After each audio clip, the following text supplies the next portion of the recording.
All right, and part of what I teach in here in the book is how to tap into dreams for emotional freedom, and that kind of wisdom that can help you to become free. When I was writing the frustration chapter, I was going through a period where I was experiencing writer's block. It's interesting. I was pushing and I was trying to write and I was trying to find ideas and I was just trying too hard generally. And the more I tried and the more I pushed, the less would come out and the more frustrated I would get, that kind of cycle. And I knew it was not right to do that, but I was still in it. I was in it. And I would get the best advice from my friends and I wouldn't listen. It's just the nature of human beings sometimes. It was just what I was going through. But at that time, I had a dream that came to me in which a phone number came through. And I periodically get these phone numbers in my dreams. The next day I called it. I know, people always had their mouths drop when I say that. I've told stories about phone numbers before. But I do call. I hope you will call too. What's the worst that could happen? Anybody? Wrong number. I didn't think about that. No, the worst that can happen, what people usually say is the worst, that they're afraid of being called crazy. What if somebody says you're crazy? Who are you, a crazy person calling about this?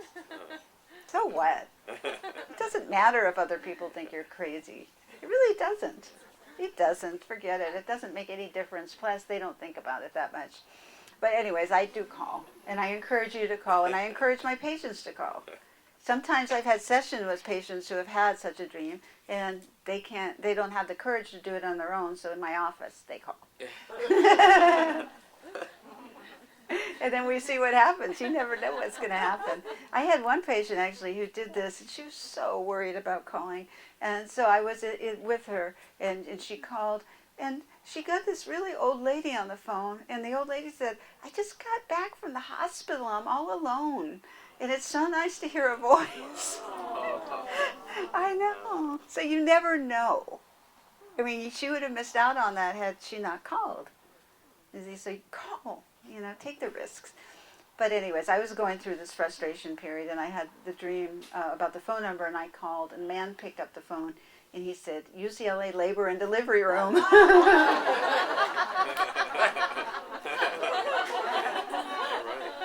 All right, yeah. That's my guidance talking to me. Very, very compassionate, very funny. Because it knows how it can get to me to loosen me up. It knows exactly the language to speak to me, as does your guidance. I'm just telling you because this is the same for all of us. All right, but this kind of, the smiles and the happiness you feel now, that's the happiness that comes from the unseen realm if you let it manifest itself. If you just give it a chance, the linear mind clamps everything. The linear mind is wonderful, but for certain things, but it can see 10% maybe. All right, the intuition sees 100% and beyond. All right, you never know what it's going to see. But you have to give it a little bit of chance to work with your emotions. And this was an example with frustration. What an unexpected blessing to come to me to unknot me. You see how it works? So you have to give it a chance. And in the book, I talk about how to remember dreams. It's how many of you do remember? How many of you don't remember? How many of you who don't remember would like to remember? Oh, how many of you wouldn't like to remember? Oh, it's fine. I don't care. But I'm just wondering, anyone who doesn't want to? There's always a couple that don't want to, but maybe not here. Santa Cruz. Everybody wants to have a dream here. That's nice. I was once in Delphi, and I wrote about this, and I always wanted to go there where the oracle went from the sacred spring up to the amphitheater and did her readings. Oh, I felt so at home there. It's so beautiful. But I had a dream that night that I had written a book of poetry, and it was handed out to the 3,000 inhabitants of Delphi, and they understood my soul. Isn't that sweet? I know, I was so happy. I felt a communion there. And so the way you remember dreams is that for those who don't remember, and those who would like to ask a question before you go to sleep, it could be either. But for either way, before you go to sleep, either ask the question Or just simply say, I want to remember. Then in the morning, oh, I hope you'll cry soon. Are you crying? Not quite? What's that? Yawning. Yawning. Yawning, not crying? Maybe I'll get you to cry. Then I will have succeeded in your case. I hope so. All right, so you ask the question, you go to sleep, you don't speak in the morning, you must be silent in the morning. You don't go and get coffee or do your emails, you don't speak. And you lay there in the hypnagogic state between sleep and waking.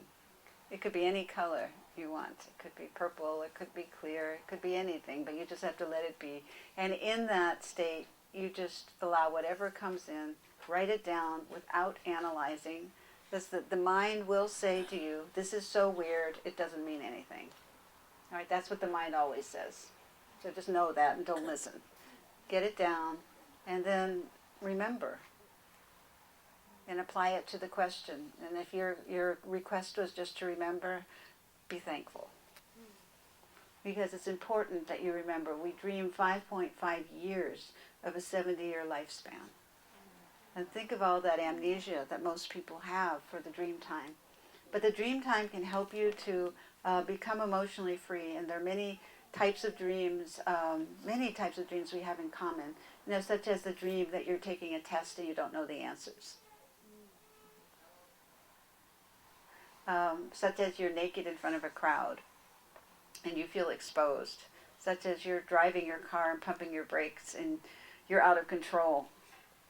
These are called nightmares. And I love nightmares because it shines the light into the darkness. If you're being chased by a dark figure on the edge of a cliff and you're running, and you wake up in the morning, you don't want to say this is only a dream.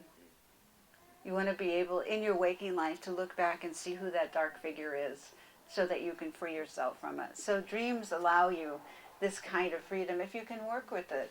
It takes courage to do it. It takes a curiosity, too, to want to go into these places. As most people, really, you look at them, they don't want to go here. This is why. Why go there? It's just a dream. Why not just go on with my day? Now, that kind of linear thinking, that linear thinking isn't going to get you free. It's going to get you more and more of the same nightmare over a lifetime. Because recurring dreams keep recurring because they're trying to get your attention. And they're compassionate and loving and wanting to wake you up. So it all depends on how you look at it. And then just one other tip. Are there any of you who have insomnia?